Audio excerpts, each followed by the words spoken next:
നമസ്കാരം. ജീവിതയാത്രയിൽ തണലായി കൂടെ ഉണ്ടായിരുന്ന പ്രിയതമന്റെ വേർപാട് താങ്ങാനാകാതെ ചിതയൊരുക്കി ജീവനൊടുക്കിയ ഭാര്യയ്ക്ക് പിന്നാലെ ഭർത്താവും യാത്രയായി.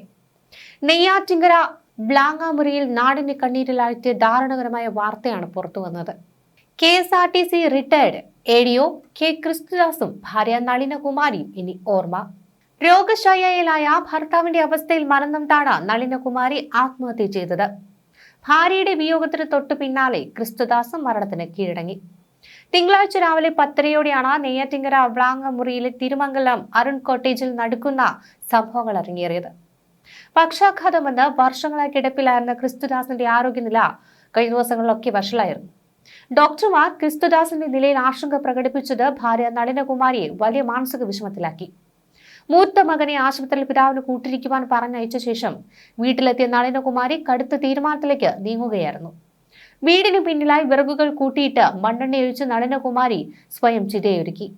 തീ കൊളുത്തി ജീവനെടുക്കുവാൻ ശ്രമിച്ച ഇവരെ ഉടൻ തന്നെ ആശുപത്രിയിൽ എത്തിച്ചുവെങ്കിലും 90% പൊള്ളലേറ്റിരുന്നു.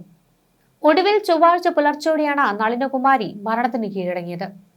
നളിനകുമാരിയുടെ മരണ വാർത്തയറിഞ്ഞ നാട് വിറങ്ങലിച്ചു നിൽക്കുമ്പോഴാണ് ആശുപത്രിയിൽ ചികിത്സയിലായിരുന്ന ക്രിസ്തുദാസും അന്തരിച്ചത്. റിട്ടയർഡ് ADO എന്ന നിലയിൽ ഔദ്യോഗിക ജീവിതത്തിലും നാട്ടുകാർക്കിടയിലും സജീവമായിരുന്ന ക്രിസ്തുദാസിന്റെ വിയോഗം ഇരട്ടി ആഘാതമായി. വർഷങ്ങളോളം രോഗാവസ്ഥയിൽ ക്രിസ്തുദാസിനെ പരിപാലിച്ചിരുന്നത് ഭാര്യ നളിനകുമാരിയായിരുന്നു. അദ്ദേഹം തനിച്ചാകുമെന്നോ വേർപിരിയേണ്ടി വരുമെന്നോ ഒക്കെയുള്ള ഭയം നളിനകുമാരിയെ അത്രമേൽ തളർത്തിയിരിക്കാമെന്നാണ് ബന്ധുക്കൾ പറയുന്നത്. ഒരേ വീട്ടുവളപ്പിൽ തന്നെ ഇരുവരുടെയും സംസ്കാര ചടങ്ങുകൾ നടത്തി. സ്നേഹിച്ചു തീരാത്ത ദമ്പതികളുടെ ഒരുമിച്ചുള്ള യാത്ര അവസാനിക്കുമ്പോൾ ഒരു നാട് മുഴുവൻ തന്നെ കണ്ണീരിലടിഞ്ഞു. വ്ലാങ്ങാമുറിയിലെ തിരുമംഗലം അരുൺ കോട്ടേജ് ഇന്ന് നിശബ്ദമാണ്. സ്നേഹത്തിന്റെ ആഴം എത്രത്തോളം ഉണ്ടെന്ന് ഈ നൊമ്പരപ്പെടുത്തുന്ന വാർത്ത ലോകത്തിന് കാട്ടിക്കൊടുക്കുന്നു. രോഗശയ്യയിലായ പങ്കാളിയെ പിരിയുന്നതിലെ വിഷമം ഒരു ജീവൻ കവർന്നപ്പോൾ പ്രിയതമയില്ലാത്ത ലോകത്ത് ക്രിസ്തുദാസിനും അധികകാലം തുടരാനായില്ല. നെയ്യാറ്റിങ്കരയിലെ ഈ ദമ്പതികൾ ഇനി ഓർമ്മകളിൽ ഒന്നിച്ചു കഴിയട്ടെ. കേവലം ഒരു ആത്മഹത്യയോ മരണമോ എന്നതിലുപരി പതിറ്റാണ്ടുകൾ നീണ്ട ഒരു ആത്മബന്ധത്തിന്റെ അന്ത്യമായാണ് വ്ലാങ്ങാമുറിയിലെ ഈ സംഭവത്തെ നാട് കാണുന്നത്. ക്രിസ്തുദാസ് എന്ന ഔദ്യോഗിക വ്യക്തിയിൽ നിന്ന് പിന്നിൽ കരുത്തായി നിന്നത് നളിനകുമാരിയായിരുന്നു. അദ്ദേഹം രോഗബാധിതനായപ്പോൾ തളരാതെ കൂടെ നിന്ന അവർക്ക് പക്ഷെ ഡോക്ടർമാരുടെ വാക്കുകൾ താങ്ങാവുന്നതിലും അധികമായിരുന്നു. തന്റെ ജീവന്റെ പകുതിയായ പ്രിയതമൻ ഇനി തിരികെ വരില്ല എന്ന ഭയം ആ മനസ്സിനെ എത്രത്തോളം ഉലച്ചിരിക്കാമെന്നതിന്റെ തെളിവാണ് വീടിന് പിന്നിൽ ഒരുങ്ങിയ ആ ചിത. ഞങ്ങൾക്കൊക്കെ വലിയ വിഷമമായി. എന്നും കണ്ടു ശീലിച്ചവരാണ്. ക്രിസ്തുദാസ് സാർ കിടപ്പിലായ ശേഷം നളിനമ്മ എന്നും അദ്ദേഹത്തിന്റെ കൂടെ തന്നെ ഉണ്ടായിരുന്നു. എപ്പോഴും വിഷമത്തിലായിരുന്നു അവർ. പക്ഷേ ഇങ്ങനെ ഒന്നും ചെയ്യുമെന്ന് ആരും കരുതിയില്ല. അവരുടെ മക്കളും തളർന്നുപോയി എന്നാണ് നാട്ടുകാരുടെ പ്രതികരണം.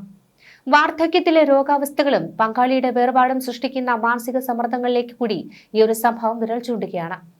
പ്രിയപ്പെട്ടവർ ഗുരുതരാവസ്ഥയിലാകുമ്പോൾ കൂടെയുള്ളവർ അനുഭവിക്കുന്ന കെയർ ഗിവർ സ്ട്രെസ് പലപ്പോഴും തിരിച്ചറിയാനാകപ്പെടാതെ പോവുകയാണ്. നളിനകുമാരിയുടെ നിരാശയും ഇത്തരമൊരു മാനസികാവസ്ഥയുടെ പ്രതിഫലനമാകാമെന്നാണ് വിദഗ്ധർ ചൂണ്ടിക്കാട്ടുന്നത്. കഴിഞ്ഞ ദിവസം വൈകുന്നേരത്തോടെ ഇരുവരുടെയും മൃതദേഹങ്ങൾ വീട്ടുവളപ്പിൽ സംസ്കരിച്ചു. മക്കൾ അന്ത്യകർമ്മങ്ങൾ നിർവഹിച്ചു. വ്ലാങ്ങാമുറിയിലെ ആ കൊച്ചു വീടിന് ഇനി ആ സ്നേഹനിധികളായ മാതാപിതാക്കളുടെ ഓർമ്മകൾ മാത്രമാണ് കൂട്ട്. ഒരുമിച്ച് ജീവിച്ചവർ ഒരുമിച്ച് മടങ്ങുമ്പോൾ അവശേഷിക്കുന്നത് തീരാത്ത നോവ് മാത്രമാണ്.